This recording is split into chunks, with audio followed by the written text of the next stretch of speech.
CP సజ్జనార్తో తనకు ఎలాంటి వ్యక్తిగత విభేదాలు లేవన్నారు బీఆర్ఎస్ జనరల్ సెక్రటరీ మాజీ ఐపీఎస్ ఆర్ఎస్ ప్రవీణ్ కుమార్. తమ మధ్య జరుగుతున్న అంశాలను వివాదంగా చూడొద్దన్నారు.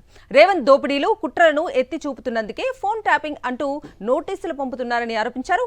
రాజకీయ కక్ష సాధింపులో భాగంగానే ఇవన్నీ జరుగుతున్నాయన్నారు.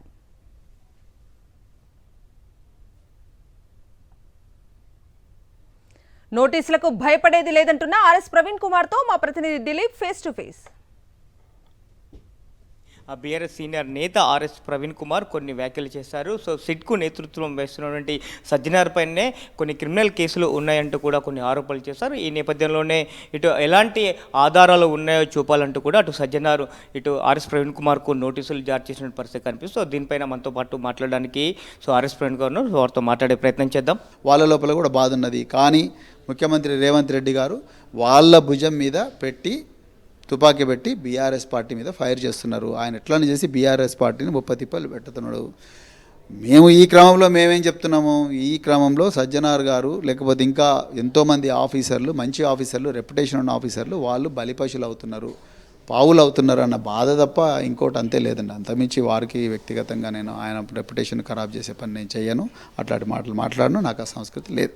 అధికారంలో ఉన్నప్పుడు బీఆర్ఎస్ నేతలు ఏదైతే టెలిగ్రాఫ్ యాక్ట్ ఉందో దాన్ని దుర్వినియోగం చేస్తారని కూడా కాంగ్రెస్ నేతలు ఆరోపిస్తున్న పరిస్థితి. 2 సంవత్సరాల నుంచి ఇన్వెస్టిగేషన్ చేస్తున్నారు. 350 మంది విట్నెస్లను ఎగ్జామిన్ చేసినారు, కానీ ఎక్కడన్నా ఒక్క ఆధారం దొరికిందా వాళ్ళకు? దొరకలేదు. ఎవ్వరు కూడా చెప్పలేదు రాజకీయ నాయకులు. అసలు అదే చెప్తాను, మొదటి నుంచి నేను అదే చెప్తాను, ఇది పోలీసులు మాత్రమే చేసే వ్యవహారం, రాజకీయ నాయకులకు సంబంధం ఉండదు. ఏ రాజకీయ నాయకుడికి కూడా అసలు ఇంటెలిజెన్స్ ఎట్లా పనిచేస్తానో తెలియదు, తెలవకూడదు కూడా. అదే నేను మొదటి నుంచి చెప్తున్నా, ఇప్పుడు కూడా అది చెప్తే ఎవరైనా అదే చెప్తారు. టెలిఫోన్ ఏదైతే ఫోన్ ట్యాపింగ్ వ్యవహారంలో కీలక నేతలు ఉంటే కేటీఆర్ అరెస్ట్, ఆ తర్వాత కేసీఆర్ కూడా నోటీసులు వస్తున్నాయని కూడా కొన్ని లీకులు వస్తున్న పరిస్థితి సార్. అంటే దీనిపైన బీఆర్ఎస్ స్టెప్ ఎలా ఉండబోతుంది? మేము మా పార్టీ నాయకులను తప్పకుండా కాపాడుకుంటామండి. మేము ఏ నోటీసు కూడా భయపడం, బెదరం, ఆదరం, వెనక్కి పోయే సమస్యనే లేదు. మాకు రాష్ట్ర ప్రయోజనాలే పరమావధి, రాష్ట్ర ప్రజల భవిష్యత్తే మా లక్ష్యం, అంతే తప్ప మేము ఈ సిట్టు వేధింపులకు వీటికి మేము లొంగం, బెదరం, ఆదరం.